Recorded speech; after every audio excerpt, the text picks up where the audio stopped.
الرحیم۔ صحیح مسلم مقدمۃ الکتاب، حدیث نمبر 0۔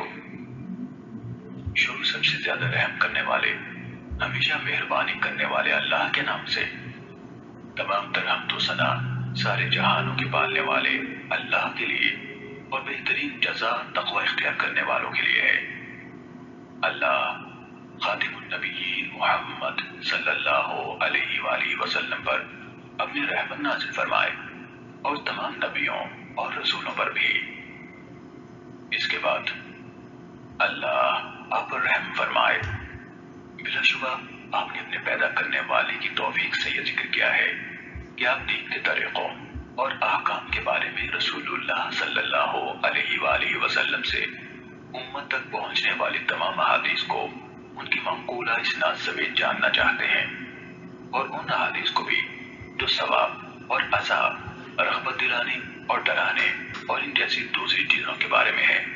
اور اہل علم نے ایک دوسرے سے لی اور پہنچائیں۔ اللہ آپ کی رہنمائی فرمائے۔ آپ چاہتے ہیں کہ یہ تمام احادیث شمار کر کے مجموعی کی شکل میں آپ کی دسترس میں لائی جائیں۔ آپ نے مجھ سے یہ مطالبہ کیا ہے کہ میں ان احادیث کو زیادہ تکرار کے بغیر آپ کے لیے ایک تعریف کی شکل میں ملخص کر دوں، کیونکہ آپ سمجھتے ہیں کہ یہ تکرار ان احادیث کو اچھی طرح سمجھنے اور ان سے استنباط کرنے میں آپ کے لیے رکاوٹ کا باعث بنے گا، جو کہ آپ کا اصل مقصد ہے۔ اللہ آپ کو عزت دے۔ آپ نے جس چیز کا مجھ سے مطالبہ کیا ہے، جب میں نے اس کے اور اس سے حاصل ہونے والے ثمرات کے بارے میں غور و فکر کی طرف رجوع کیا تو مجھے یقین ہو گیا کہ انشاءاللہ اس کے نتائج قابل تعریف اور فوائد یقینی ہوں گے۔ اور جب آپ نے مجھ سے اس کام کی زحمت اٹھانے کا مطالبہ کیا تو مجھے یقین ہو گیا کہ اگر مجھے اس کی توفیق ملے اور اللہ کی طرف سے اس کے مکمل ہونے کا فیصلہ ہوا تو پہلا شخص جسے دوسرے لوگوں سے قبل اس سے خاص طور پر فائدہ ہوگا وہ میں خود ہوگا۔ اس کی وجوہات اتنی زیادہ ہیں کہ ان کا ذکر طوالت کا باعث ہوگا۔ البتہ اس کا خلاصہ یہ ہے کہ ان خصوصیات کے حامل کم احادیث کو محفوظ رکھنا اور ان میں اچھی طرح مہارت حاصل کرنا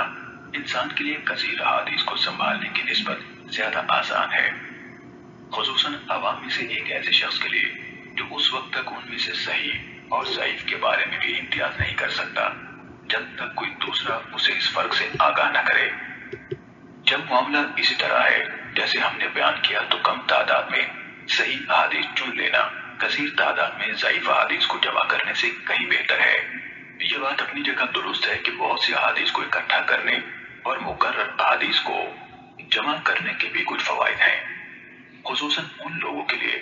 جنہیں اس علم میں کسی قدر شعور اور اسباب و علت کی معرفت سے نوازا گیا ہے۔ اللہ کی مشیت سے ایسا انسان ان خصوصیات کی وجہ سے جو اسے عطا کی گئی ہیں کثیر احادیث کے مجموعے سے فائدہ حاصل کر سکتا ہے، لیکن جہاں تک عوام الناس کا تعلق ہے جو شعور و معرفت رکھنے والے خواص سے مختلف ہیں، وہ کم احادیث کی معرفت سے بھی عاجز ہیں، تو ان کے لیے کثیر احادیث کے حصول میں کوئی فائدہ نہیں۔ پھر آپ نے جس کتاب کا مطالبہ کیا، ہم انشاءاللہ اس التزام کے ساتھ اس کی تخریج مختلف پہلو سے اس کی وضاحت اور تالیف کا آغاز کرتے ہیں، جس کا میں آپ کے سامنے ذکر کرنے لگا ہوں، اور وہ یہ ہے کہ ہم ان تمام احادیث کو لیں گے جو سنداً نبی اکرم صلی اللہ علیہ وآلہ وسلم سے بیان کی گئی، اور تکرار کے بغیر انہیں 3 اقسام اور بیان کرنے والے لوگوں کے 3 طبقوں کے مطابق تقسیم کریں گے، اللہ یہ کہ کوئی ایسا مقام آ جائے جہاں کسی حدیث کو دوبارہ ذکر کیے بغیر چارہ نہ ہو، مثلاً اس میں کوئی معنی زیادہ ہو یا کوئی سند ایسی ہو جو کسی علت یا سبب کی بنا پر دوسری سند کے پہلو بہ پہلو آئی ہو، کیونکہ حدیث میں ایک زائد معنی جس کی ضرورت ہو ایک مکمل حدیث کے قائم مقام ہوتا ہے۔ اس لیے ایسی حدیث کو جس میں ہمارا بیان کرتا کوئی معنوی اضافہ پایا جاتا ہے دوبارہ لائے بغیر چارہ نہیں،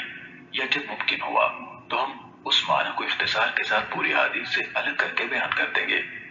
لیکن بسا اوقات اسے پوری حدیث سے الگ کرنا مشکل ہوتا ہے، اور جب اس کی گنجائش نہ ہو تو اسے اصل شکل میں دوبارہ بیان کرنا زیادہ محفوظ ہوتا ہے۔ البتہ جہاں ہمارے لیے اسے مکمل طور پر دہرانے سے بچنا ممکن ہوگا اور کامل شکل میں ہمیں اس کی ضرورت نہ ہوگی، تو ہم انشاءاللہ اس سے اجتناب کریں گے۔ جہاں تک پہلی قسم کا تعلق ہے، اس میں ہم یہ کوشش کریں گے کہ انہی احادیث کو ترجیح دیں جو دوسری احادیث کی نسبت فنی خامیوں سے زیادہ محفوظ اور زیادہ پاک ہوں، یعنی ان کے ناقلین یعنی راوی نقل حدیث میں صحت اور ثقافت رکھنے والے ہوں، ان کی روایت میں شدید اختلاف پایا جائے، نہ الفاظ و معنی کو بہت برے طریقے سے غلط ملت کیا گیا ہو، جس طرح کے بہت سے حدیث بیان کرنے والوں میں پایا گیا ہے، اور ان کی روایت میں یہ چیز واضح ہو چکی ہے۔ جب ہم اس قسم کے ثقہ لوگوں سے مرویات کا احاطہ کر لیں گے تو بات عظیم ایسی روایت لائیں گے جن کی سندوں میں کوئی ایسے راوی موجود ہوں گے جو طبقہ اولا جیسے راویوں کے حفظ و اتقان سے متصف نہیں، لیکن وہ بھی انہی میں سے ہیں، چاہے ان صفات میں ان سے ذرا کم ہے جن کو ان سے مقدم رکھا گیا ہے، لیکن عفت، صدق اور علم سے شغف رکھنے جیسی صفات ان میں عام ہو، جس طرح عطا بن سائب، یزید بن ابی زیاد، لیث بن ابی سلیم اور ان کی طرح کے دیگر حاملین آثار اور ناقلین اخبار ہیں۔ یہ حضرات اگرچہ اہل علم کے ہاں علم اور عفت جیسی صفات میں معروف ہیں، لیکن ان کے ہم اثر لوگوں میں سے بعض دیگر حضرات ایسے ہیں جو اتقان اور روایت کی صحت کے معاملے میں اپنے مقام اور مرتبے کے اعتبار سے ان سے افضل ہیں۔ اس کی وجہ یہ ہے کہ اہل علم کے ہاں یہ حفظ و اتقان ایک بہت اونچا مرتبہ اور ایک اعلیٰ ترین صفت ہے۔ آپ دیکھتے نہیں کہ ان تینوں حضرات یعنی عطا، یزید اور لیث جن کا ہم نے ابھی نام لیا، ان کا موازنہ حدیث کے حفظ و اتقان میں منصور بن معتمر، سلیمان اعمش اور اسماعیل بن ابی خالد سے کریں تو انہیں آپ ان حضرات سے خاصے فاصلے پر پائیں گے، یہ ان کے قریب بھی نہیں آ پاتے۔ ماہرین علم حدیث کو اس بارے میں کوئی شک نہیں کہ منصور، اعمش اور اسماعیل کے ہاں حفظ کی صحت اور حدیث بیان کرنے میں مہارت کی جو صفات فراوان اہل علم کو نظر آتی ہیں، ان کے نزدیک وہ عطا، یزید اور لیث کے ہاں اس طرح معروف نہیں۔ اگر آپ دیگر ہمسروں کے درمیان موازنہ کریں تو بھی یہی ماجرا سامنے آتا ہے۔ مثلا آپ ابن عون اور ایوب سختیانی کا موازنہ عوف بن ابی جمیلہ اور اشعث عمرانی سے کریں، یہ دونوں بھی اسی طرح حسن بصری اور ابن سیرین کے شاگرد ہیں جس طرح ابن عون اور ایوب ان کے شاگرد ہیں، لیکن ان دونوں اور ان دونوں کے درمیان کمال فضل اور صحت نقل کے اعتبار سے بہت بڑا فاصلہ پایا جاتا ہے۔ عوف اور اشعث بھی اگرچہ اہل علم کے ہاں صدق و امانت سے ہٹے ہوئے نہیں مانے جاتے، لیکن جہاں تک مرتبے کا تعلق ہے تو اہل علم کے ہاں حقیقت وہی ہے جو ہم نے بیان کی۔ ہم نے نام ذکر کر کے مثال اس لیے دی ہے تاکہ اس شخص کے لیے جو اہل علم کے ہاں حاملین حدیث کے درجے کے طریقے سے ناواقف ہے، یہ مثال ایسا واضح نشان ثابت ہو جس کے ذریعے سے وہ مکمل واقفیت حاصل کر لے اور اونچا درجہ رکھنے والے کو اس کے مرتبے سے گھٹائے اور نہ کم درجے والے کو اس کے مرتبے سے بڑھائے، ہر ایک کو اس کا حق دے اور اس کے مرتبے پر رکھے۔ حضرت عائشہ صدیقہ رضی اللہ تعالیٰ عنہ سے روایت بیان کی گئی، انہوں نے کہا ہمیں رسول اللہ صلی اللہ علیہ وآلہ وسلم نے حکم دیا تھا کہ ہم لوگوں کو ان کے مرتبوں پر رکھیں۔ اس کے ساتھ ہی اللہ کا حکم جو قرآن نے بیان فرمایا، ہر علم والے سے اوپر ایک علم رکھنے والا ہے، ہم احادیث رسول صلی اللہ علیہ وآلہ وسلم کو اپنی ذکر کردہ صورتوں کے مطابق تعلیف کریں گے جو احادیث ان لوگوں سے مروی ہیں جو تمام ماہرین علم حدیث یا ان میں سے اکثر کے نزدیک متہم ہیں، ہم ان کی روایت سے کوئی سروکار نہ رکھیں گے، جیسے عبداللہ بن مسور، ابو جعفر مدائنی، عمر بن خالد، عبد القدوس شامی، محمد بن سعید مسلوب، غیاث بن ابراہیم، سلیمان بن عمرو نخعی اور ان جیسے دیگر لوگوں کی مرویات سے بھی جن پر وضع احادیث اور روایات سازی کے الزامات ہیں۔ اسی طرح وہ لوگ جن کی مرویات کی غالب تعداد منکر اور غلط احادیث پر مشتمل ہے، ہم ان کی احادیث سے بھی احتراز کریں گے۔ کسی حدیث بیان کرنے والے کی منکر روایت کی نشانی یہ ہے کہ جب اس کی روایت کردہ حدیث کا دوسرے اصحاب حدیث اور مقبول محدثین کی روایت سے موازنہ کیا جائے تو وہ ان کی روایت کے مخالف ہو یا ان کے ساتھ موافق نہ ہو پائے۔ جب کسی کی اکثر مرویات اس طرح کی ہوں تو وہ متروک الحدیث ہوتا ہے، اس کی روایت غیر مقبول ہوتی ہیں، یعنی اجتہاد و استنباط کے لیے استعمال نہیں ہوتی۔ اس قسم کے راویان حدیث میں عبداللہ بن محرر، یحییٰ بن ابی انیسہ، جراح بن منہال، ابو عطوف، عباد بن کثیر، حسین بن عبداللہ بن زبیرہ، عمر بن صوبان اور اس طرح کے دیگر منکر روایت بیان کرنے والے لوگ شامل ہیں۔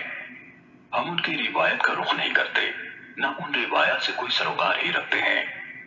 کیونکہ حدیث میں متفرد راوی کی روایت قبول کرنے کے متعلق اہل علم کا معروف مذہب اور ان کا فیصلہ یہ ہے کہ اگر وہ راوی عام طور پر اہل علم و حفظ ثقات کی موافقت کرتا ہے اور اس نے گہرائی میں جا کر ان کی موافقت کی ہے، تو ایسی صورت میں اگر وہ متفرد کوئی ایسا اضافہ بیان کرتا ہے جو اس کے دوسرے ہم مکتبوں کے ہاں نہیں ہے، تو اس کا یہ اضافہ محدثین کے ہاں قبول کیا جائے گا۔ لیکن اس حدیث بیان کرنے والے کو آپ دیکھیں کہ وہ امام زہری جیسے جلیل القدر محدث سے روایت بیان کرتا ہے، جن کے کثیر تعداد میں ایسے شاگرد ہیں جو حفاظ حدیث ہیں، ان کی اور دوسرے محدثین کی روایت کے ماہر ہیں، یا وہ ہشام بن عروہ جیسے امام التابعین سے روایت کرتا ہے۔ ان دونوں کی احادیث تو اہل علم کے ہاں خوب پھیلی ہوئی ہیں، وہ سب ان کی روایت میں ایک دوسرے کے ساتھ اشتراک رکھتے ہیں، اور ان دونوں کی اکثر احادیث میں ان کے شاگرد ایک دوسرے سے متفق ہیں، اور یہ شخص ان دونوں یا ان میں سے کسی ایک سے متعدد ایسی حدیث روایت کرے جن میں ان کے شاگردوں میں سے اس کے ساتھ کوئی اور شریک نہیں، تو اس جیسے لوگوں سے اس قسم کی کوئی حدیث قبول کرنا جائز نہیں۔ اللہ ہی زیادہ جاننے والا ہے۔ ہم نے حدیث اور اصحاب حدیث یعنی محدثین کے طریقہ کار کا کچھ حصہ ہر اس شخص کی توجہ کے لیے جو ان کے راستے پر چلنا چاہتا ہے اور جسے اس کی توفیق نصیب ہوتی ہے تفصیل سے بیان کر دیا ہے۔ انشاءاللہ ہم اس طریقہ کار کی مزید شرح اور وضاحت کتاب کے ان مقامات پر کریں گے جہاں معلول حدیث یعنی جن میں کوئی خفیہ علت پائی جاتی ہے کا ذکر ہوگا، یعنی جب ہم وہاں پہنچیں گے جہاں اس موضوع کی شرح اور وضاحت کا مناسب موقع ہوگا انشاءاللہ تعالی۔ اس وضاحت کے بعد اللہ آپ پر رحم فرمائے۔ ہم یہ کہنا چاہتے ہیں کہ اگر ہم نے اپنے آپ کو محدث کے منصب پر فائز کرنے والے بہت سے لوگوں کی ضعیف حدیث اور منکر روایت کے بیان کو ترک کرنے جیسے معاملات میں جن کا التزام ان کے لیے لازم تھا غلط کاروائیاں نہ دیکھی ہوتی، اور اگر انہوں نے صحیح روایات کے بیان پر اکتفا کو ترک نہ کیا ہوتا جنہیں ان سے راویوں نے بیان کیا جو صدق و امانت میں معروف ہے، وہ بھی ان کے اس اعتراف کے بعد کہ جو کچھ وہ سیدھے سادے کم عقل لوگوں کے سامنے بے پرواہی سے بیان کیے جا رہے ہیں اس کا اکثر حصہ غیر مقبول ہے، ان لوگوں سے نقل کیا گیا ہے جن سے لینے پر اہل علم راضی نہیں اور جن سے روایت کرنے کو بڑے بڑے ائمہ حدیث مثلا مالک بن انس، شعبہ بن حجاج، سفیان بن عیینہ، یحییٰ بن سعید قطان، عبد الرحمن بن مہدی وغیرہم قابل مذمت سمجھتے ہیں۔ اگر ہم نے یہ سب نہ دیکھا ہوتا تو آپ نے صحیح و ضعیف میں امتیاز اور صرف صحیح کے حصول کے حوالے سے جو مطالبہ کیا ہے اسے قبول کرنا آسان نہ ہوتا، لیکن جس طرح ہم نے آپ کو قوم کی طرف سے کمزور اور مجہول سندوں سے بیان کی گئی منکر حدیثوں کو بیان کرنے اور انہیں ایسے عوام میں